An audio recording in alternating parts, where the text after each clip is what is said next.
tous. Merci vraiment d'avoir accepté de participer ce matin et pour le temps que vous avez pris aussi pour lire un peu les passages et les questions que je vous ai envoyées. Merci à vous, amis internautes, frères et sœurs internautes, d'être avec nous. Nous sommes très honorés du fait que vous nous accueillez chez vous et nous espérons que vous êtes bénis là où vous êtes, que vous soyez dans la joie ou dans les défis ou la peine. Vous pouvez aussi contribuer à cette classe par ce qui est dit dans le chat et c'est Lia qui va suivre donc ce que vous mettez dans le chat. Merci Lia d'accepter pour cela. Je vais vous représenter les personnes, beaucoup d'entre vous les connaissent déjà, mais peut-être pour ceux qui nous rejoindraient pour la première fois, je vous les présente.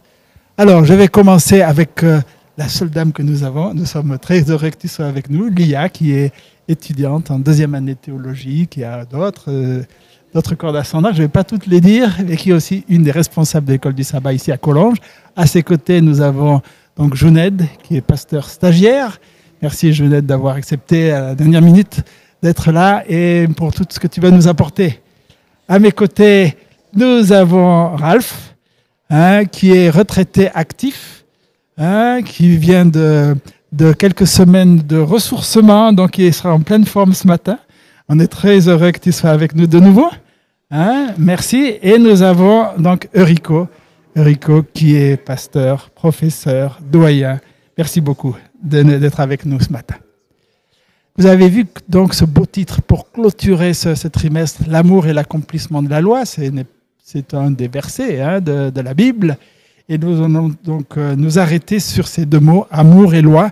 Et en introduction, je me suis posé la question, et dans notre société, ça résonne comment, ces deux mots ensemble, amour et loi? Est-ce que c'est possible? Est-ce que ça s'associe? Est-ce que ça s'oppose? Et voilà la question que je vous ai posée. Hier, tu m'avais dit que ça t'avait évoqué quelque chose. Oui, surtout quand on parle de ces notions qui sont opposées. Et j'ai pensé à la peine de mort qui se fait encore dans certains États des États-Unis. Dans d'autres pays, je pense aussi également. Mais voilà, on pense dans notre société, dans des pays qui sont assez développés. Pour moi, c'est assez étrange d'avoir... Donc, c'est normal d'avoir une loi.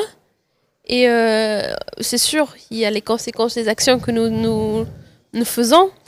Mais c'est vrai que la peine de mort, pour moi, c'est quelque chose qui semble opposer, en tout cas, les deux mots, loi et amour. Ok, alors on ne va pas faire un débat politique, mais en tout cas, on accueille que pour toi, c'est arrivé de la peine à associer les deux quand tu penses à la notion de peine de mort. Merci. Rico? Moi, je pense qu'il n'y a pas vraiment d'opposition entre la loi et l'amour. Je pense que la loi est là pour assurer l'amour, de l'amour, pour faciliter le partage d'amour. Donc, c'est plutôt une ressource pour qu'on puisse vivre l'amour pleinement. Mais c'est vrai que parfois, ça peut, dans l'apparence, ça peut donner l'idée que ce sont deux choses opposées. Et là, je pensais à la législation française, par exemple. Dans le Code civil français, il y a 3 articles qui peuvent paraître un peu bloquants dans le sens où ça empêche de vivre l'amour. Et le premier, c'est d'interdire le mariage des mineurs. On s'aime, et pourquoi on ne peut pas se marier? Mais on a 13 ans. Vous voyez? Donc il faut quand même une loi qui cadre les choses pour s'assurer qu'on va se marier, mais dans des conditions, des bonnes conditions pour que l'amour puisse fructifier. Deuxième, c'est l'article 146 qui interdit le mariage sans consentement. Parce qu'on sait parfois dans certaines traditions, on peut quand même, les parents peuvent choisir de marier leur fille, même si elle n'a pas l'âge, même si elle n'a pas donné son consentement. Et là, ça devient délicat. Donc en France, on cadre aussi cela. Il y a aussi un autre article qui dit, on ne permet pas le deuxième mariage s'il n'y a pas la dissolution du premier. Donc ça aussi, ça protège parce qu'il faut quand même éviter qu'on se dise aujourd'hui je suis marié avec un tel, je peux accumuler des relations. Et là où la loi peut aussi servir à permettre que l'amour puisse fructifier, c'est quand on crée des lois pour éviter les violences conjugales, par exemple. Vous voyez? Donc on peut voir la chose dans les deux sens. Voilà. Merci beaucoup. Et donc moi je retiens un mot que tu as beaucoup utilisé, c'est le mot cadre. Hein? Oui. Donc la loi qui donne un cadre pour l'amour, et c'est-à-dire même pour que l'amour puisse fructifier. Ok, ça c'est important. Alors je vois le micro de Jeannette qui se lève, vas-y. Oui, dans le sens où la loi est protectrice, c'est donc une preuve d'amour. Et je reviens aussi sur ce que Lia disait, on ne va pas rentrer dans ce débat, mais c'est une question qui est intéressante, par exemple la question de la peine de mort, parce que c'est pas une preuve d'amour envers l'individu qui meurt, mais c'est une preuve d'amour envers tout le reste de la société qui ne va pas souffrir. Et donc c'est des questions qui sont intéressantes. En opposition loi et amour, moi j'irais plutôt du côté historique où on pense à la Seconde Guerre mondiale. C'est assez simple de voir des lois qui sont un peu problématiques. Je pense à l'esclavage, je pense à énormément de choses comme ça, où on voit qu'il y a des règles et des législations qui, pour moi, sont complètement opposées à l'amour. Ce qui ne veut pas dire que c'est le principe de la loi. Mais on le retrouve comme ça, je pense, dans l'histoire. Ok, donc le principe de la loi peut être au service de l'amour, pour donner un cadre, une protection, mais il y a eu des dérives avec des lois contre l'amour. Hein, si j'entends bien. Ralph ? Oui, il me semble important parce que cet élément amour, loi, justice, c'est un élément pour entrer en discussion avec des gens qui ne croient pas, pour leur expliquer notre point de vue, parce que si on leur dit ça comme ça, ils ne comprennent pas. Ils disent, mais c'est un rigolo celui-là. Qu'est-ce qu'il va nous dire là? Dieu, amour, loi. En général, la loi, elle condamne. C'est comme ça que c'est perçu. C'est un élément pour entrer en discussion, pour leur expliquer que Dieu est amour et ses lois, il les a données parce qu'il nous aime. Et que nous pouvons ainsi progresser sur un chemin avec lui. Je pense que c'est une très belle entrée en discussion. Merci, et merci de nous rappeler qu'on peut dédier nos échanges à ceux qui ne nous écoutent pas, hein, mais qui apprécieraient s'ils pouvaient comprendre ce dont nous parlons et s'ils pouvaient en bénéficier. Merci de nous apporter cette dimension-là. Alors, nous allons commencer en lisant dans Romains, chapitre 13, les versets 7 à 14. Et Ralph, est-ce que tu accepterais de lire donc Romains 13, versets 7 à 14? Ne devez rien à personne, si ce n'est de vous aimer les uns les autres. Car celui qui aime les autres a accompli la loi. En effet, les commandements, tu ne commettras pas d'adultère, tu ne commettras pas de meurtre, tu ne commettras pas de vol, tu ne convoiteras pas, ainsi que tous les autres se résument dans cette parole. Tu aimeras ton prochain comme toi-même. L'amour ne fait pas de mal au prochain. L'amour est donc l'accomplissement de la loi. Cela est d'autant plus important que vous savez quel temps nous vivons. C'est l'heure de vous réveiller enfin du sommeil, car maintenant le salut est plus près de nous qu'au moment où nous avons cru. La nuit est bien avancée, le jour approche. Débarrassons-nous donc des œuvres des ténèbres et revêtons les armes de la lumière.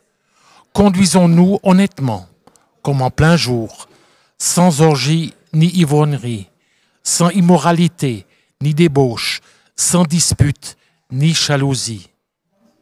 Mais revêtez-vous du Seigneur Jésus-Christ et ne vous préoccupez pas de votre nature propre pour satisfaire ses convoitises. Merci beaucoup, Ralph. Rico, est-ce que tu accepterais de nous situer un petit peu ce passage par rapport au reste du livre de cette lettre aux Romains? Bien sûr. Je trouve intéressant quand on lit les écrits de Paul. Voilà. Ça, on sait que Romains, c'est une lettre qu'il va écrire à la communauté de Rome. Contrairement à certaines autres lettres, c'est une église, c'est adressé à une église qu'il n'a pas fondée, qu'il n'a pas connue. Donc on voit au début de la lettre qu'il souhaite aller connaître cette église. Donc il adresse ces mots-là dans ce but-là. On sait aussi, parce qu'il y a plein de situations de conflits dans l'église, qu'il s'adresse pour essayer de résoudre des conflits. On ne sait pas, on ne peut pas dire clairement que c'était un conflit réel ou s'il l'anticipait parce qu'il a connu des conflits à Corinthe et donc il écrit cette lettre à partir de Corinthe et donc on peut imaginer que ça peut être une situation qu'il imagine et il veut éviter à l'église de Rome. Ça, on ne peut pas trancher là-dessus. Mais dans les lettres de Paul, on peut toujours faire, pour la plupart des lettres, on peut toujours diviser la lettre en deux parties. Paul commence toujours par une partie qui est plutôt théologique, où il explique certaines notions. Et puis, deuxième partie du livre, il y a une partie plus pragmatique. Et là, ça rejoint ce qu'on va étudier parce que c'est la fin de la leçon, là, le thème de la loi et l'amour. Au chapitre 13, ça tombe dans la partie pratique du livre. Donc, à partir du chapitre 12, il commence à montrer une série de conseils, d'enseignements, des choses concrètes, pratiques que nous pouvons vivre pour pour concrétiser ce qu'il avait enseigné d'une manière théorique dans la première partie du livre. Et donc, ça tombe bien de voir cet amour mutuel qui est traité ici dans cette partie, dans la partie pragmatique du livre. On va avoir l'occasion de l'explorer. Merci. Et effectivement, dans ce trimestre, on veut faire la même chose. On veut terminer dans quelque chose de très pratique, de très concret. Hein. Vous avez vu qu'à 2 reprises dans ce passage, au verset 8 et au verset 10, Paul dit la même chose. Il dit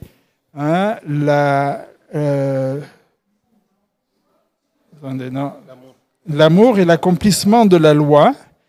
Hein. Ah oui, et au verset 10, effectivement, oui, l'amour est dans le... Voilà. Et donc, oui, celui qui aime les autres a accompli la loi au verset 8. Pourquoi, quel lien voyez-vous dans ce passage entre la loi et l'amour? Je profite pour lire un commentaire, chose très intéressante qui va dans le sens de ta première question d'introduction de la loi et de l'amour dans notre société, mais aussi en répondant à cette question que tu viens de poser. Il y a un internaute qui dit « La loi sert de cadre pour exprimer l'amour dans le cadre du grand conflit cosmique ». Comme Eurico vient de dire, et on parle aussi des articles de loi. Donc c'est vrai que c'est intéressant que pour exprimer notre amour, il y a un cadre, et ce cadre, c'est la loi. Ok, et de le positionner comme le fait cet internaute dans le cadre du conflit cosmique également, hein, qu'il y a toujours cette place pour la loi. Alors, pourquoi Paul insiste-t-il sur ce lien entre l'amour et la loi? Mais même, il va plus loin puisqu'il dit, nous on parle de cadre.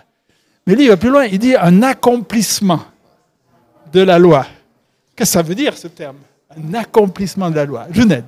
Et c'est intéressant parce que souvent dans nos Bibles en français, on a ce terme accomplissement qui revient. On peut penser à Jésus dans le Sermon sur la montagne qui dit « Je ne suis pas venu pour abolir, mais pour accomplir ». Ouais. Mais en fait, les mots ne sont pas les mêmes.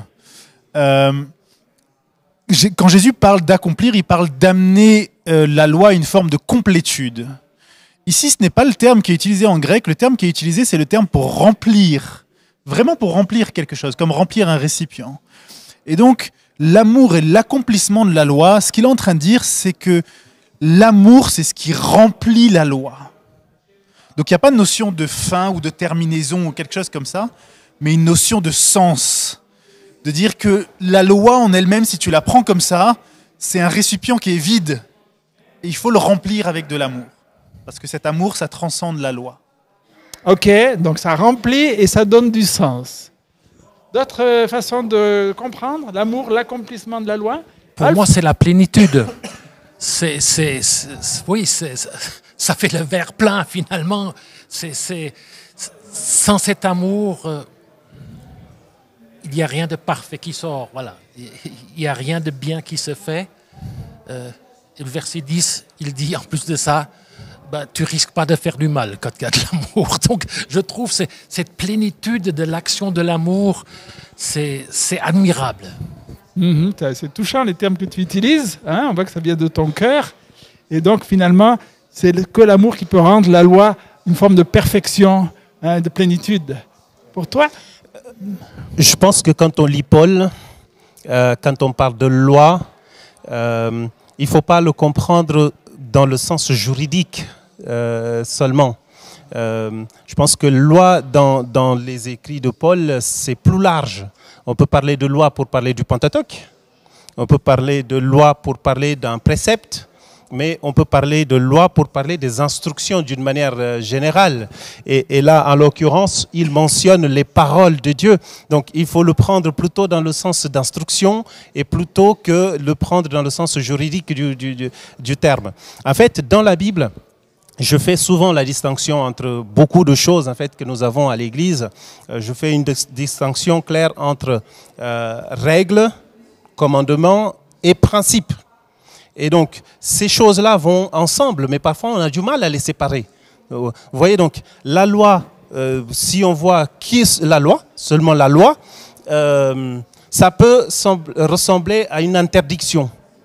Voilà, on limite les actions de quelqu'un. Ça peut paraître contraire à la liberté, ça peut paraître contraire à l'amour, mais tel que la loi est présentée dans la Bible, c'est quelque chose qui cache un principe derrière.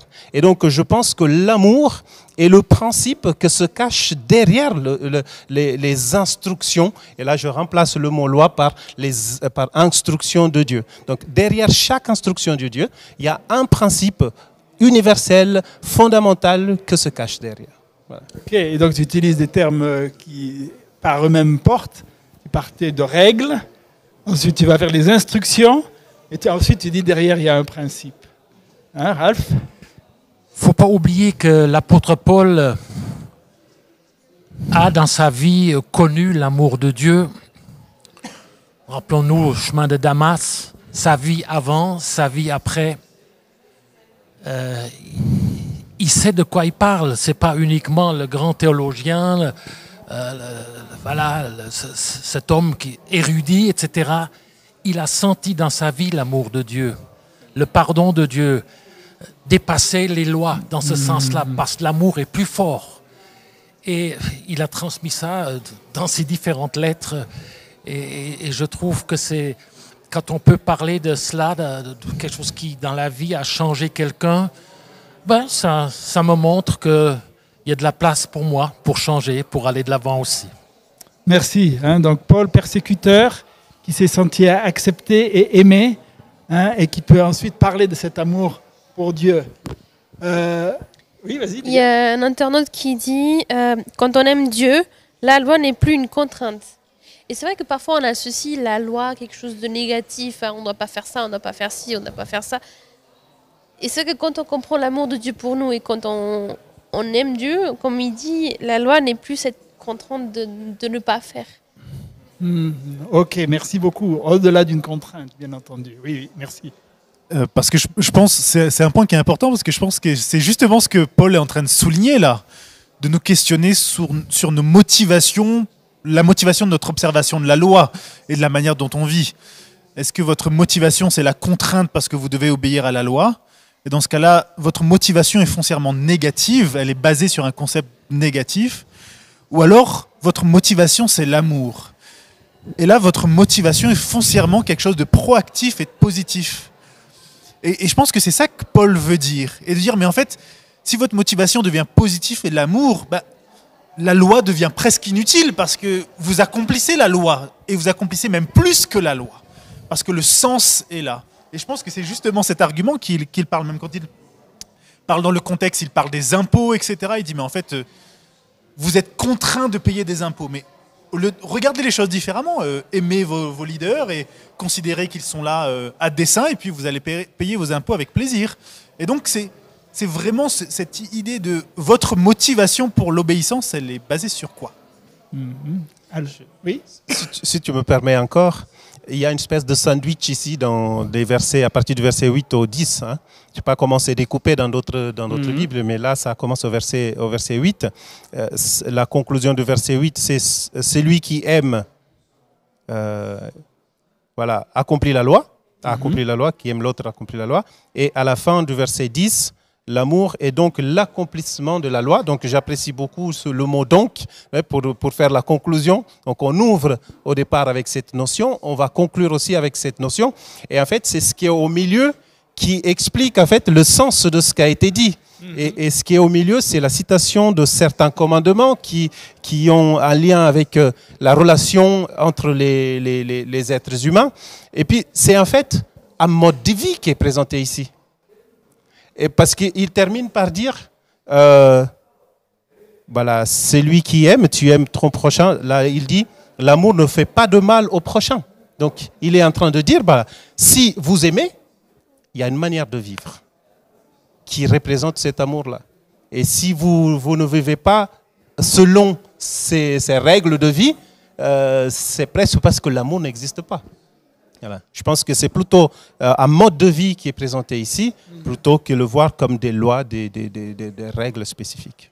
Alors, on parle de ce résumé, qui est le fait de ce mode de vie, qui est donc aimer son prochain comme soi-même. Et je me suis posé la question, mais pourquoi lorsque Dieu il a gravé dans les pierres avec son doigt les 10 commandements, pourquoi il n'a pas écrit que deux commandements? D'un côté, tu aimeras le Seigneur ton Dieu de tout ton cœur, et d'autre côté, tu aimeras ton prochain comme toi-même. Mais non, il n'a pas fait ça. Il a mis 6 commandements pour la partie tu aimeras ton prochain comme toi-même.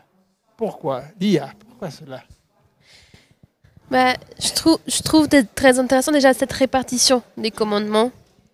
Et il faut peut-être aussi avoir en tête le contexte. Donc le peuple d'Israël venait de sortir d'Égypte. Voilà, c'était différent au niveau de la spiritualité, si on peut dire, au niveau des dieux. Et si on voit donc ces commandements qui ont un lien avec le prochain, aimer le prochain, si je dis aime ton prochain, moi peut-être je vais comprendre, je vais aimer mes amis, ma famille, et ça passe pas, c'est pas au-delà de ça. Et je pense que le fait de spécifier chaque commandement, les 6, donc en relation à l'amour au prochain, ça aide le peuple à comprendre que, ok, mon amour doit aller au-delà de ma nation, de ma famille, de mes amis. Et si je ne tue pas, si je ne vais pas mentir, si je ne vais pas porter de faux témoignages, ça montre mon amour, mon appréciation pour la personne. Ok, donc il y a 2 dimensions. Un peuple qui peut-être n'avait pas tout un bagage de spiritualité derrière lui, qui avait besoin de détails, et puis pour lui montrer que ce n'était pas uniquement pour les personnes de sa famille, mais c'était plus large que ça. Jounette, qu'est-ce que tu penses? Le fait que Dieu ait pris la peine de donner 6 commandements. Alors, je me permettrai de mettre une petite nuance là-dessus. Je pense qu'il faut éviter de surinsister sur la notion de 4 et de 6 dans le décalogue. Je pense que c'est un poil plus complexe que ça, et qu'on peut le diviser d'une manière différente. Et donc, il faut faire attention avec ça. Mais peut-être, vu que ta question est sur le nombre, je répondrai sur la question générale. Pourquoi 10 et pas seulement 2? Tu aimeras ton Dieu et tu aimeras... Parce que 10 est un chiffre qui n'est pas tiré de nulle part. Et en fait, ça vient de Genèse chapitre 1. Quand Dieu crée la terre, Dieu dit les choses, il crée par la parole. Et en fait, si vous comptez dans Genèse chapitre 1, Dieu dit les choses 10 fois. Et donc, le monde et l'univers est créé et organisé par 10 paroles créatrices de Dieu. Quand on arrive dans Exode, Dieu donne de nouveau 10 paroles créatrice. Parce qu'il veut recréer quelque chose.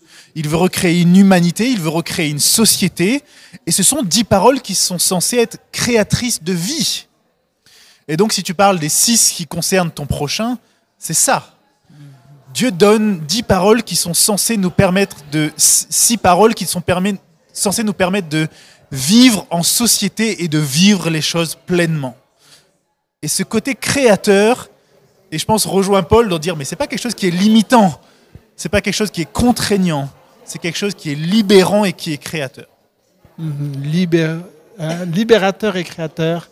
Merci pour cela. Et oui, j'ignorais cette notion des 10 paroles créatrices. Genèse 1, merci beaucoup. Pour vous. Et c'est intéressant aussi de voir que tu as dit pourquoi Dieu n'a pas donné 2 paroles. En fait, c'est Jésus qui va le faire dans le Nouveau Testament. Donc, Jésus va le résumer. En fait, le texte que nous avons ici, c'est la reprise de ces notions, de cette notion présentée par Jésus lui-même. Mais je veux revenir à l'Ancien Testament pour dire non, finalement, Jésus n'apporte rien de nouveau. Parce qu'en résumant les commandements en 2, aimer Dieu et aimer son prochain, si on veut le résumer comme cela, il n'apporte pas de nouveauté parce que aimer Dieu, on a ça déjà dans Deutéronome chapitre 6, et puis aimer son prochain, on a ça dans Lévitique chapitre 19. Donc c'est en cohérence. En fait, c'est pour mettre l'emphase sur ce que je disais tout à l'heure, ces principes universels, fondamentaux qu'on a toujours tendance à oublier. Je vois que parfois, dans notre zèle, dans notre façon de vouloir appliquer les choses, on oublie l'humain. Et en oubliant l'humain, on oublie cet amour, ce principe que se cache derrière ces lois. Et quand on applique la loi aveuglement, voilà, d'une manière légale, donc on tombe dans un extrême qui n'est pas la volonté de Dieu. Ok, merci. Donc, effectivement, s'il n'y avait que 10, ça n'aurait pas joué. Hein. Il fallait qu'il y ait les deux principes de base pour pouvoir les appliquer correctement. Et je dois dire que pour moi, le fait qu'il y ait les 10 aussi me permet des fois, dans des moments de la vie de tous les jours, je pense non pas aux deux principes, mais je pense aux 10, parce que ça s'applique plus précisément à la situation que je vis à ce moment-là. Je ne sais pas si Ralph, ça t'évoque quelque chose, cette notion entre 10 et 2. Oui, pour moi, j'ai une approche peut-être... Bon, autrefois, dans l'éducation, c'était l'obéissance, c'était la loi. Moi, jusqu'à l'âge de 18 ans, c'est tu fais ça, tu fais pas ça. D'ailleurs, les jeunes, nous, on disait, mais enfin, chez nous, il y a que des interdits. Il n'y a rien de bien. C'était comme ça. Mm-hmm. Parler de l'amour de Dieu, c'est quelque chose qui est venu, en tout cas pour moi, à la fin des années 60. Lorsqu'un pasteur, lors d'une assemblée générale en Suisse, venant des États-Unis, a parlé de l'amour et de la loi. J'étais comme déboussolé. C'était donc une nouvelle approche pour moi. Et je connais beaucoup de jeunes qui ont quitté l'Église parce qu'ils n'ont pas du tout pris conscience de cet amour de Dieu à travers ses lois. L'Église a fait beaucoup de mal à ce niveau-là aussi parce qu'on insistait énormément. Donc, je suis très content d'avoir cet angle-là de l'amour parce que je crois qu'il faut expliquer pourquoi Dieu il a donné des lois. Et c'est tout simplement parce qu'il nous aime. Et si on arrive à faire comprendre ça, pas seulement à des jeunes, mais aussi à d'autres, ben, on deviendra moins légaliste et on deviendra une église remplie d'amour et d'empathie les uns pour les autres. Et ça va tout changer, finalement. Et je crois que c'est ça qui est important. Et c'est pour ça que je suis content que Jésus a amené ces deux lois qui ne sont pas des lois nouvelles, mais qui résument en 2 versets bien tous les autres 10 paroles que nous avons. Et je trouve que c'est merveilleux, cette complémentarité. Et ça nous aide à aller de l'avant. Merci beaucoup. Lia ? J'ai un commentaire qui m'a touchée et j'aime bien parfois m'arrêter et penser à la pratique. Dans ce cas-là, on parle de l'amour de Dieu. Et cette personne, elle dit, pouvons-nous seulement imaginer, visualiser, réaliser que Dieu est amour ?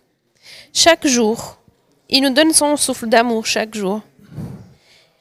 Et parfois, j'ai l'impression, par rapport à ces 10 commandements, à cette loi, à cet amour envers Dieu, cet amour vers le prochain, parfois, j'ai vraiment l'impression que c'est très difficile d'expliquer l'amour de Dieu.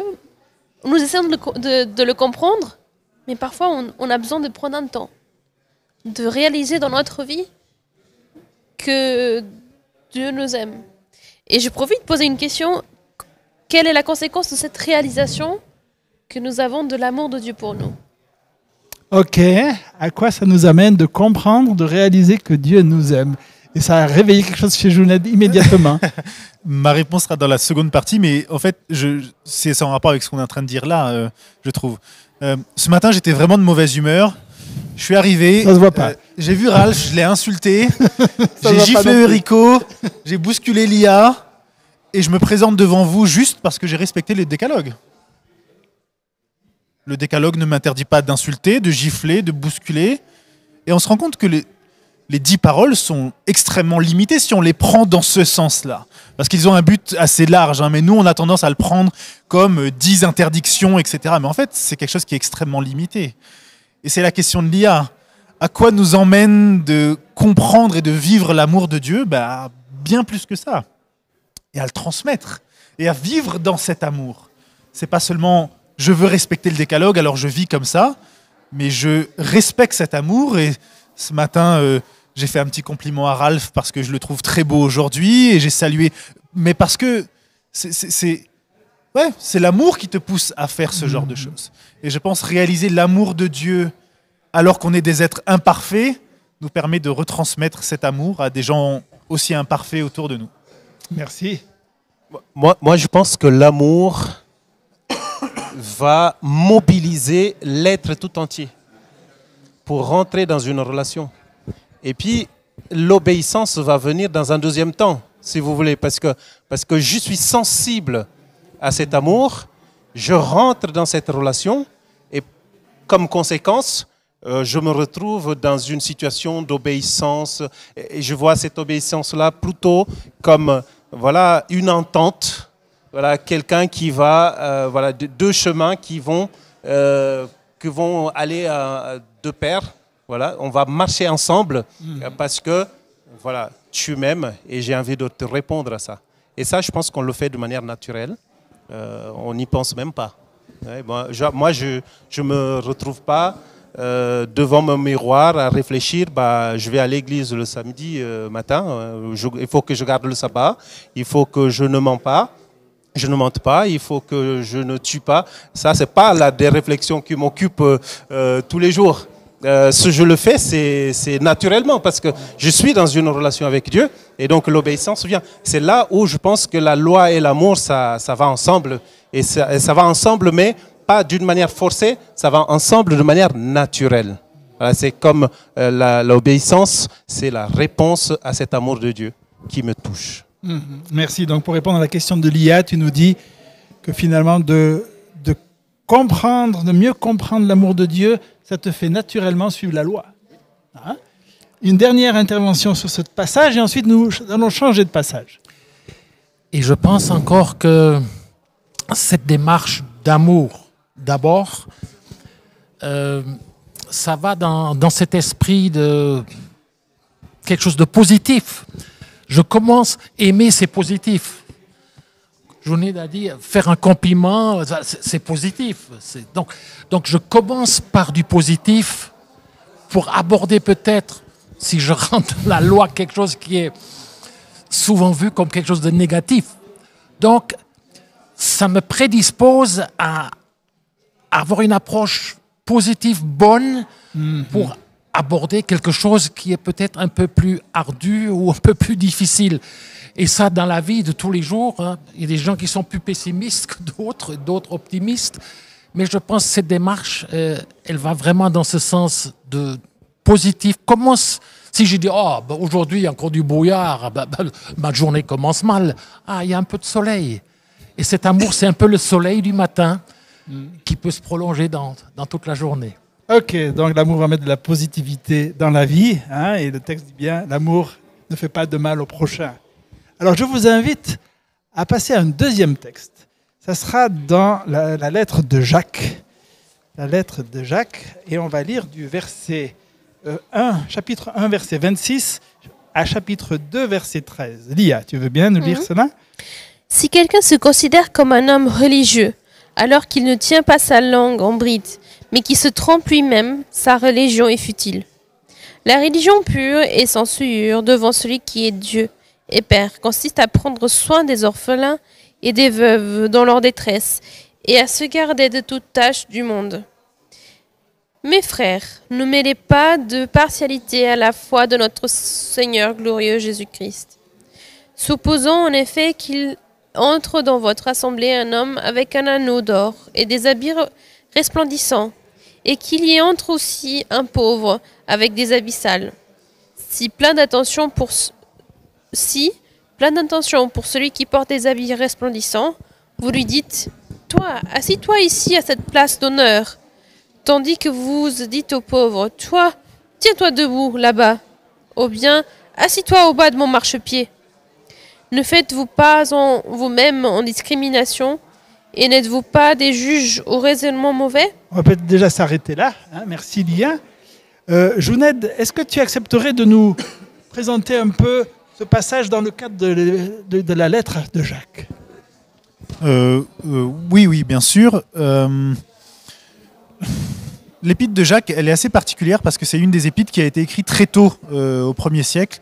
Et donc dans un truc où il y a beaucoup de changements, beaucoup de choses qui se passent. Jésus est mort il n'y a pas trop longtemps et il y a beaucoup de choses qui se bousculent. C'est un peu un tourbillon politique et spirituel. Et Jacques va particulièrement s'adresser ici à ce qu'il dit à partir du verset 1 aux 12 tribus qui sont dans la diaspora, qui sont éparpillées.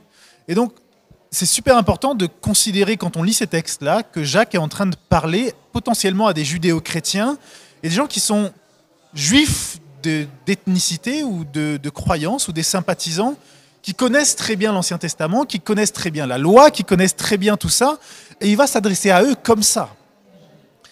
Et ce qu'il va dire, et ce qu'on est en train de lire dans ce texte-là, il va se focaliser sur la foi de manière extrêmement pratique et dire, la foi, ce n'est pas seulement une adhérence intellectuelle, les amis. La foi, ce n'est pas seulement une obéissance stérile à la loi.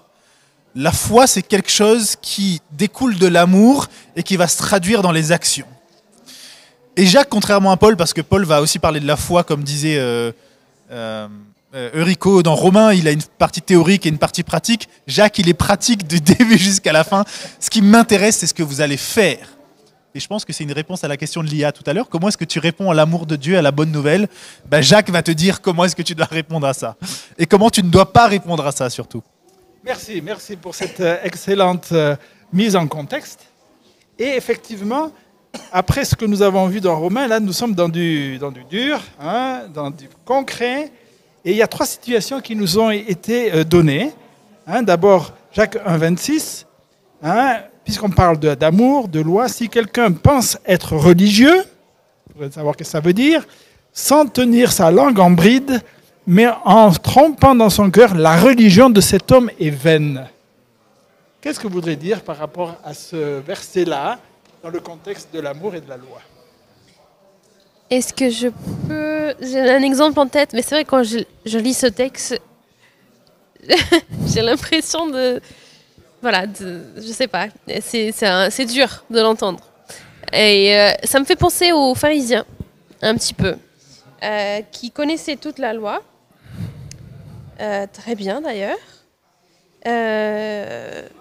mais que quand on voyait, je pense, ces actions, c'est des actions qui n'étaient pas basées dans l'amour qui est la base de cette loi. Donc voilà, un pharisien est un homme religieux qui est supposé prendre soin du peuple spirituellement, mais que peut-être que ses actions ne sont pas en accord avec ce qu'il dit. Et donc voilà, sa religion, pour ceux qui regardent à l'extérieur, sa religion n'a pas de valeur. Ok, donc connaître ne va pas suffire, de loin pas. Mais comment cela est vécu, Rico? Je me permets de traduire le mot religion ici, autrement, juste pour que ce soit plus clair. Moi, je préfère traduire ce mot-là par piété, plutôt que religion. Pour pas qu'on pense que l'on pense à l'institution ou appartenance à une communauté religieuse, mais qu'on parle plutôt de la manière dont on démontre, là je ne dis pas dont on vit la spiritualité, mais la manière dont on démontre la spiritualité. Ici, vous voyez très clairement que Jacques est en train de parler de l'extérieur, des choses qu'on fait à l'extérieur qui peuvent être vides de sens en fait, ou qui peuvent avoir une motivation qui n'est pas la bonne. Lia parlait des pharisiens, mais je pense que pharisiens c'est très loin de nous. N'est-ce pas? Ça ne me dit pas grand-chose. Penser aux pharisiens, ça ne me dit pas grand-chose. Mais si je réfléchis aujourd'hui, et je réfléchis en tant que membre de l'Église adventiste aujourd'hui, un chrétien aujourd'hui au XXIe siècle, oui, c'est dur d'entendre que parfois, on peut venir à l'Église, on peut avoir l'air d'être quelqu'un de bien, de spirituel, parce qu'on peut mesurer la spiritualité de quelqu'un, la religiosité de quelqu'un par les actes extérieurs, mais on ne connaît pas forcément l'intérieur de la personne. On ne sait pas ce qu'elle vit, ce qu'elle pense vraiment, mais on peut avoir l'impression qu'on est devant quelqu'un qui est très spirituel. Il faut faire attention avec cette évaluation-là, cette manière d'évaluer. Il faut surtout que chacun puisse réfléchir à sa piété, à sa spiritualité. Est-ce que c'est vraiment quelque chose qui est authentique? Est-ce que ce que je vis reflète réellement ma spiritualité, dans le sens de ma connexion avec Dieu? Voilà. Ok, donc on peut avoir une piété qui est vaine, hein, mais moi je reviens, puisqu'on dit que Jacques est pratique. Il dit, si quelqu'un pense être pieux, sans tenir sa langue en bride, mais en trompant son cœur, sa piété est vaine. Alors expliquez-moi le lien avec la langue, justement. Ralph, Alors, tu vas ouvrir, attention, tu ouvres ta langue là. je vais utiliser ma langue, si vous permettez. Vous savez, l'habit ne fait pas le moine, on dit. Hein, mais pourtant, on regarde les gens et on dit, ah tiens, celui-là, c'est comme ça. Ou il est habillé comme ça. Ah, il doit être bien, celui-là. Ou, ah oui, celui-là, il a un pédigré. Ah oui, il doit être quelqu'un d'extraordinaire. Je me rappellerai toujours, il y a bien des années, ici à Collonges, j'étais élève, et il y avait des représentants de la conférence générale, la division de l'Union, ils étaient tous assis ici devant, là où nous sommes. Et un ami à côté de moi, il me dit, tu vois, le plus haut, c'était le président de la conférence générale, il a un costard noir. Et quand tu regardes celui de l'Union, il a le costard le plus clair. J'ai dit oui, oui, qu'est-ce que c'est? Il me dit, tu vois, on exprime sa piété, plus on est sombre par son habit. J'ai jamais oublié ça, parce que c'est vrai qu'autrefois c'était encore, je dirais, pire qu'aujourd'hui. Moi, je ne peux pas dire le contraire non plus. Mais je crois que il est bon de savoir que souvent, on peut donner l'apparence, mais au moment où on ouvre la bouche, ou peut-être qu'on provoque quelqu'un un petit peu, ou on le taquine, il y a des choses qui sortent, on dit, ah tiens, j'aurais jamais pensé qu'il réagisse comme ça, ou qu'il parle comme ça. Donc, je trouve que c'est quelque chose de... Je trouve que c'est très fort de dire, si quelqu'un croit, oh combien de fois j'ai cru que j'étais quelqu'un de pieux. Et quelques secondes après, même quand personne n'a vu, j'étais déçu de moi-même. C'est ça la vie, la réalité de la vie. Et je pense qu'il faut sortir de cela. Et là, encore une fois, l'amour est le seul moyen. C'est-à-dire, à un moment, tu puisses dire, écoute, rigole de toi-même. Dis, mais écoute, tu te prends trop au sérieux et ça ne tient pas la route. Sois toi-même avec les autres et avec Dieu. Parce que les autres ne te connaissent pas, mais celui qui est là-haut, il te connaît. Ok, merci. Hein, donc, deux éléments, être soi-même, hein, et pas que ce soit juste l'habit, mais aussi que la langue, finalement, révèle ce qui est dans le cœur. Hein, Jouned, tu es prêt à intervenir? J'ai bien aimé ta petite anecdote parce que ça nous fait penser aux Haredim, là, ces juifs ultra-orthodoxes en sombre, parce que être solennel, c'est être proche de Dieu. Et on ne s'éloigne pas en mentalité parfois de ça. Il y a des ressemblances. Ouais. Pour revenir à ce texte-là, il y a vraiment cette idée de retenir sa langue en bride. Et Jacques, de manière très pratique, si on lit surtout de manière superficielle, hein, il est en train de dire, mais si tu es chrétien, ça devrait avoir un impact sur la manière dont tu t'exprimes. Ça, c'est clair. Et je pense que ça, on l'oublie de temps en temps, mais les mots qui sortent de notre bouche devraient être différents si on est chrétien ou pas. Sans mettre de la pression, on est d'accord. Maintenant, il y a peut-être quelque chose qui est un peu plus profond, parce que je pense que Jacques se réfère à des textes comme les psaumes et les proverbes dans l'Ancien Testament, où la langue est vraiment quelque chose qui représente presque le corps entier. Et de dire que c'est ton esprit qui doit contrôler ton corps et pas ton corps qui doit contrôler ton esprit. Et là, c'est quelque chose de particulier avec la langue. Ne laisse pas ta bouche contrôler le reste, c'est toi qui dois contrôler ta bouche. Et c'est vraiment cette notion de qu'est-ce qui contrôle quoi et qu'est-ce qui a la priorité chez toi. Merci. Lia? Il y a une idée qui ressort un petit peu ici dans le chat, et c'est l'équilibre entre les paroles et les actions.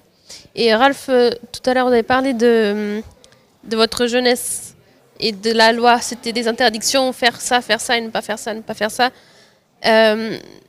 Et c'est vrai que parfois, ça me fait penser que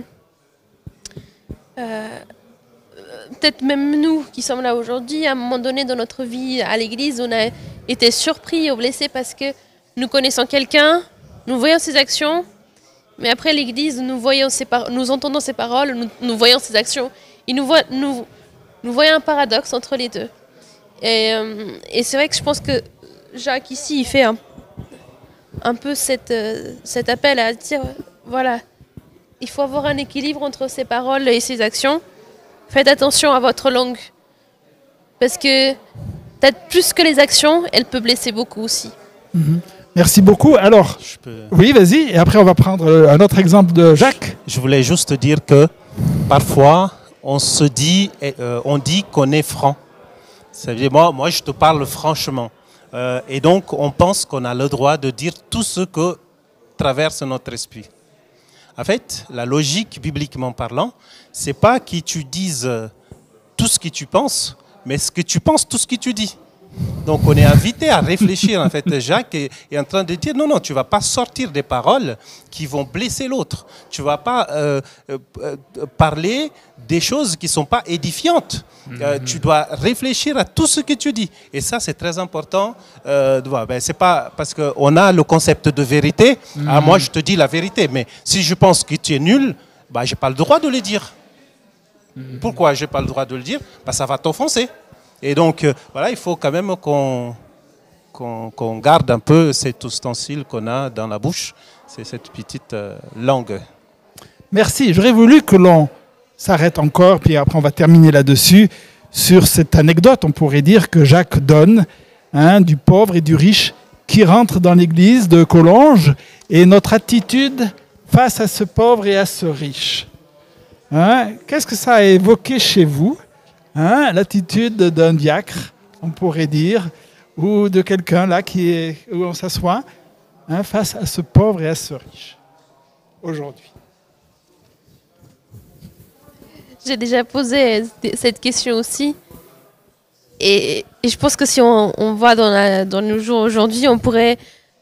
c'est vrai qu'on vient souvent bien habillé à l'église, donc il faut peut-être jouer sur la position sociale. Si on a le président de la République qui vient à l'église, bon, je sais qu'en France c'est pas très possible cela, mais voilà, imaginons que le même jour il y a une personne qui vient avec les vêtements sales, très très très usés, qui sont pas très bons. Quelle serait notre réaction? Et parfois, ça fait du bien de penser à ça parce que notre réaction, elle est inconsciente. Nos expressions faciales vont parfois parler plus fort que nos mots, et c'est vraiment inconscient. Merci, effectivement, de l'actualiser de cette façon-là et de nous poser la question. Junaid? Je résumerai peut-être pour moi ce que j'y comprends en une phrase, c'est simplement l'amour n'est pas partial. Et s'il y a de la partialité, c'est qu'il y a un problème dans l'amour. Oui, effectivement. Pas être partial. J'ai vécu ça à plusieurs reprises dans l'église, d'être dans l'église et de voir combien on accueille bien des gens qui viennent bien habillés. Et j'ai vu aussi des mendiants rentrer dans l'église et rester tout seuls dans un coin derrière parce que ça sentait pas bon et c'était pas bien habillé.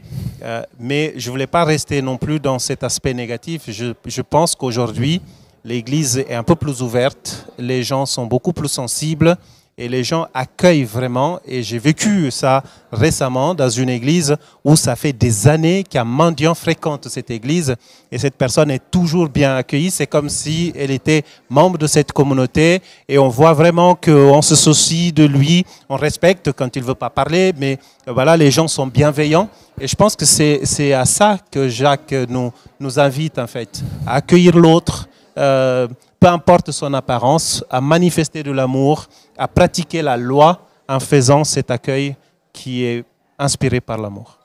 Merci. Alors, Ralph, on va terminer avec toi. Tout à l'heure, tu nous as aidé à penser à ceux qui ne sont pas avec nous ce matin, qui ne nous écoutent pas. Comment aider un voisin, quelqu'un à comprendre que les lois de la Bible ne sont pas un fatras de règles, mais une manifestation d'une relation et d'un amour?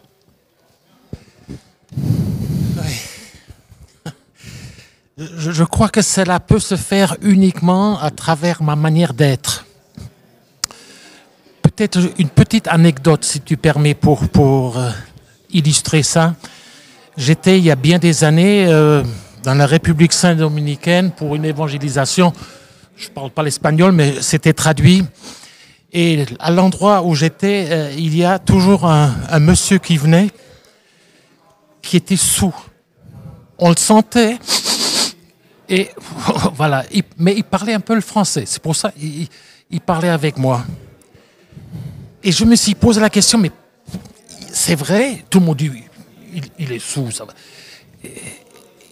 Il était là tous les soirs pendant les 3 semaines. Et puis, je me suis dit, je vais y aller, je vais lui dire bonjour. Au bout de ces 3 semaines, il y a eu un appel, il y en a eu tous les soirs, mais voilà, un appel. Et tout d'un coup, ce monsieur s'avance dans la salle.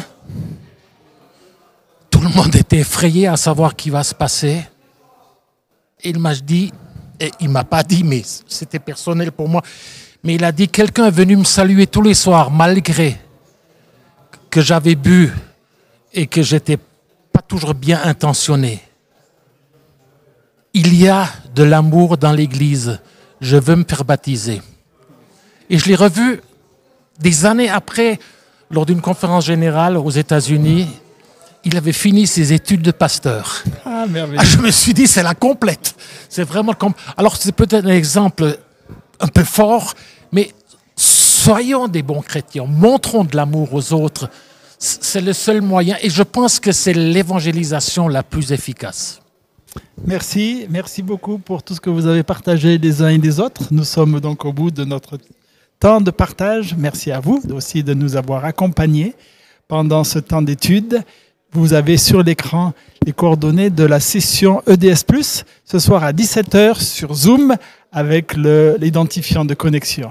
Alors, bonne journée, bonne étude.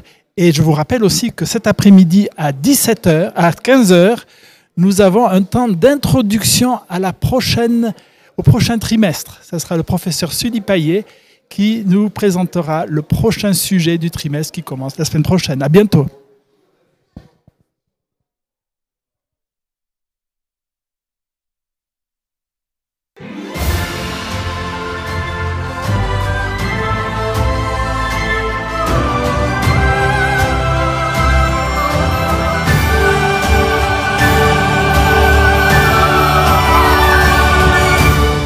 Je vous invite à clôturer cette dernière leçon du trimestre dans